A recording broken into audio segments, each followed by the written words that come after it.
Best Things to Do in Bali, Part 2. Welcome back to our Bali adventure. We've already explored some amazing places in Part 1, and if you haven't seen it, you better watch it now. In Part 2, we're going to double the fun. So, let's jump right into more fun things you can do in Bali. Nusa Penida Island. Nusa Penida is just a short boat trip from Bali, and it's an adventure you'll never forget. When you get there, Keelingking Beach will blow you away. It's got these high cliffs that curve around like a giant dinosaur. You've got to see it to believe it. And if you love snorkeling, Crystal Bay is the spot. The water is so clear you can see all the colorful fish without even trying. Plus, there's this place called Broken Beach with a huge hole in the rock that looks like a doorway to the sea. It's perfect for taking epic photos to remember your trip. Sidemen Valley. Sidemen Valley is Bali's open secret, a place where time slows down and lets you peek into the island's soul, untouched by the bustle of tourists. It's where you can wander through endless rice paddies, the green stretching out like a living carpet under your feet. Fancy a bit of adventure?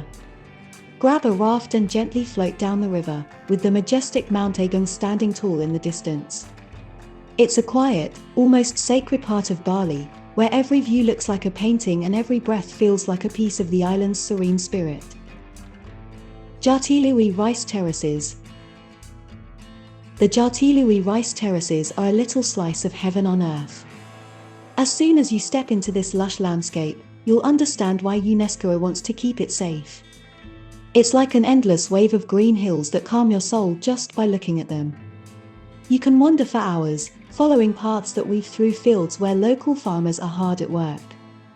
It's quiet, except for the whisper of the wind and the distant chatter of birds. You're surrounded by the purest green you can imagine, and it's all so peaceful you'll forget the rest of the world exists. Balinese cooking class. Going to a Balinese cooking class is like visiting a friend who's going to teach you how to cook some local food. You'll pick up some veggies and spices at the market, where everyone's friendly, and the air smells like a mix of all the good stuff you're about to eat. Then, you'll get into the kitchen, maybe laugh a bit when you try to flip the satay without dropping it, and in the end, you'll sit down and eat what you've made. It's just good fun and a great way to feel like you're part of the place. Pura Ulun Danu Bratan Temple. If you swing by the Pura Ulun Danu Bratan Temple, you'll find yourself at this cool spot that looks like it's sitting on water. The whole thing is right on a lake, and with mountains all around, the air's got this fresh, crisp feel to it. It's a chilled out place where you can take a minute, breathe in, and just get why Bali's special. It's not loud or busy, just peaceful, kind of like you're stepping into a different, quieter world for a while. Uluwatu Temple and Sunset Dance Performance. Uluwatu Temple is a great place to go when it gets close to evening. It's up on a big cliff, and you can look out over the water. If you stay there until the sky gets all sorts of reds and golds when the sun sets, it's beautiful. Then, there's a dance they do, the kekak dance, where everyone sits in a circle and chants. It's just their voices, no drums or anything, but it sounds amazing. It's a nice, simple way to end the day. Jimbaran Seafood Dinner. For a perfect end to your day in Bali, have dinner at Jimbaran Beach. Just imagine sitting right on the sand, choosing from seafood that's just come out of the ocean. They'll grill up some shrimp or fish for you on the spot. As you eat, you can listen to the waves and watch the stars start to pop out in the sky. It's super relaxed and just a really nice way to chill after a busy day. Night markets. At night, the markets in Bali get really busy and fun. If you go to the Gianya night market, it's like a big party. There are lots of people, and you can try some tasty local food. They've got things like chicken on sticks, called satay, and these really good pancakes with coconut in them. Make sure you try babi guling too. It's a special kind of pork they make in Bali, and it's super yummy. Waterbom Bali.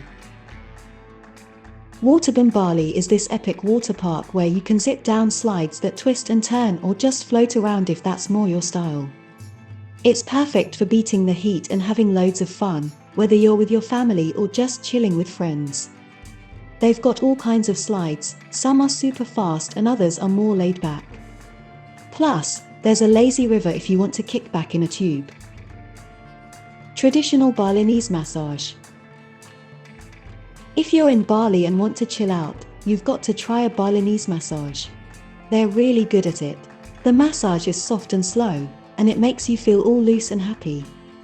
You can get one of these massages pretty much anywhere on the island. It's like a quiet time for yourself, where you can just lie down, forget about everything, and let someone else make you feel good. Tanah Lot Temple. Don't leave Bali without seeing Tanah Lot. It's this really cool temple that sits on a rock right by the water. When the tide rolls in, it looks like the temple is floating on the ocean. It's a super popular place to take pictures because every angle is just beautiful. Standing there, with the sound of the waves and the sea breeze, it's one of those spots that's just unforgettable. There you go, another set of amazing things you can do in Bali and have the time of your life. Make no compromises and let Seven Seas Holidays plan your trip so you enjoy hassle-free travel without being too hard on your wallet. Make sure you don't miss any updates on our upcoming bonus content, and for that, hit the subscribe button before you go.